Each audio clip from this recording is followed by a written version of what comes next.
Hello, I have watched now for the next, oh my god, the next three episodes of Star Trek Prodigy. That being, uh, is there in beauty no truth, and the two parts of it, Devour of all things. I watched is there in beauty no truth last night, and then I felt sleepy. No, actually, I watched it before. I don't actually know. Can't remember. But I just watched the Marvel things now. Oh, like a few hours ago. And so here are my thoughts as best I can remember. And we are finally getting into like the meat of things, the sense of adventure and joy and tenseness and excitement that I was feeling. I think probably at mid time from the last season. Um, so is there any beauty, no truth? Is actually kind of a fun episode about self exploration. Essentially, Zero finds a colony of Medusans who have found a planet that lets them create a living body that you can put a consciousness in. And they believe that you have to stay on. Well, I mean, I'm cutting a bit to the end of the chase here, but they believe that this is a planet that you have to stay on in order to keep your body. That may or not be true. After Zero leaves, no one's ever tried it, but it also explains why kind of this is not a common thing. So that's kind of a nice little thing there. But it's a really like lovely kind of episode where Zero gets given a body and has to like experience oh those physical sensations for the first time. Um, comes her, including this like nice twist to put in about how. So it's actually kind of nice. It's actually kind of really sorry. My words are. I talked about how my gums were hurting, and then my mind went to in the loop for some reason. A nice twist in this episode. It's not really a twist. It's a kind of a nice like creative take on the whole self-expression body thing. So Zero is obviously a non-corporeal being who can is fairly resistant to a lot of things because they're being non-corporeal.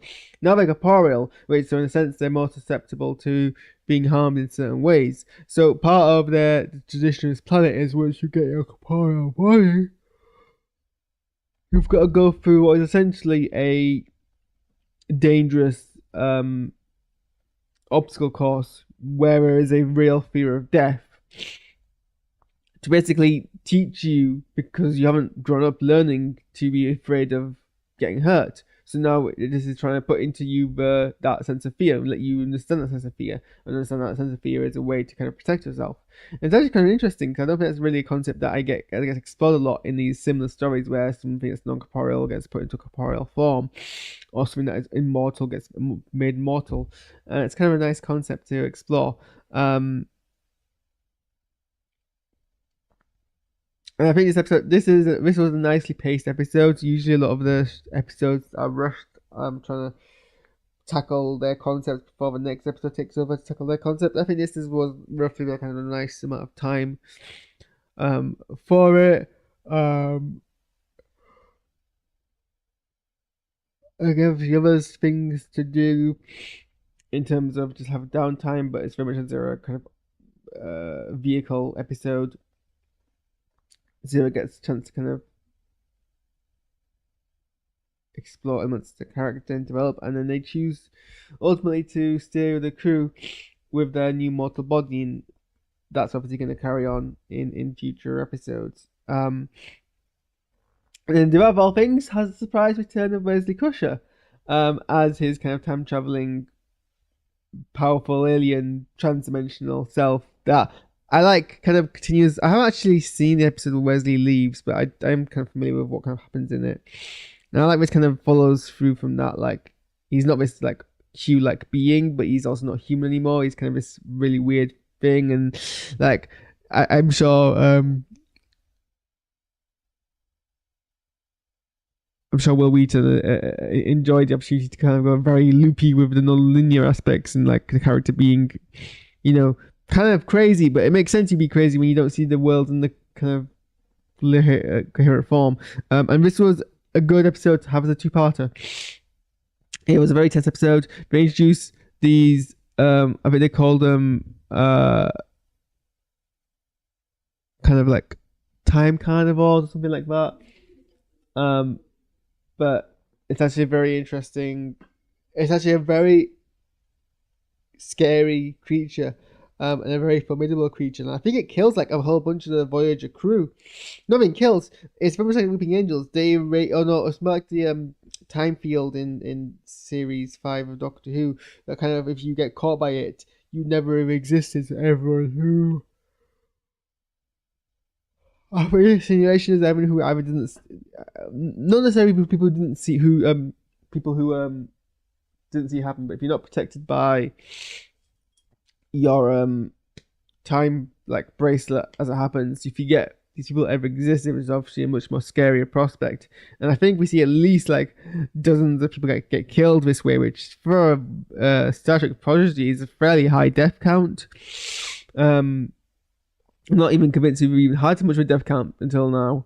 So this show went really dark with that. And the creature design is quite terrifying. It's very much like the Reapers in Doctor Who. But yeah, and I also like the way that Wesley worked his whole. Wesley worked his whole. My cat just body slammed my keyboard and mouse and almost killed the stream. Wesley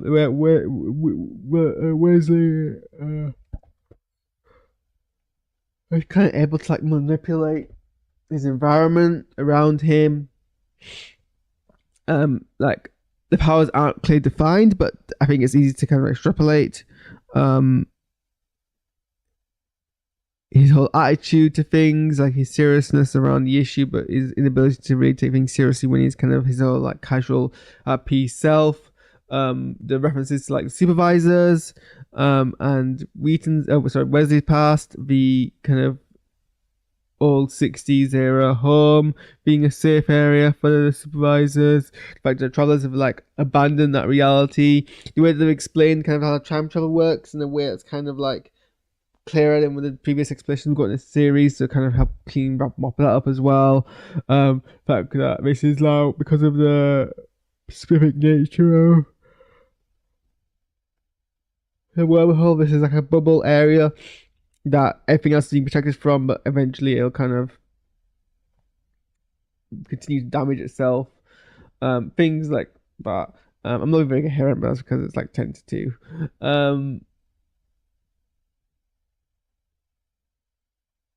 I love the parts where Voyager came in, basically like saved the day and did like shot at the carnivore to get attention, and like Voyager has this kind of like Janeway and Voyager has kind of stand where they put themselves at risk to others.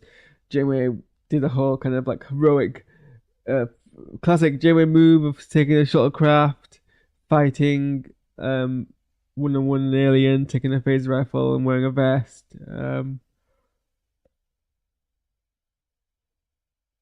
Very classic Janeway stuff, very cool. And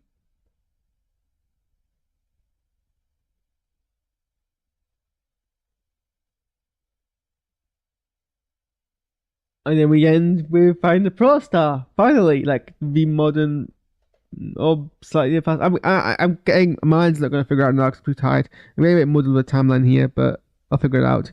But we found they've gone to the planet that found the Pro Star, and seeing top of it is Chakotay with a beard.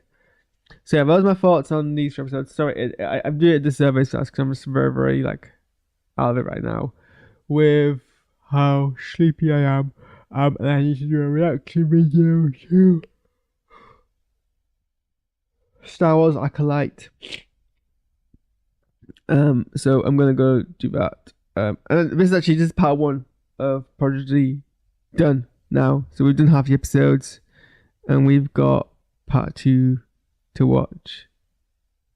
So look forward to that. Anyway, like I said, time for me to go and start a new stream for Acolyte. I'm going to do that, and I'll see you later on when I watch more episodes. Okie dokie. Goodbye.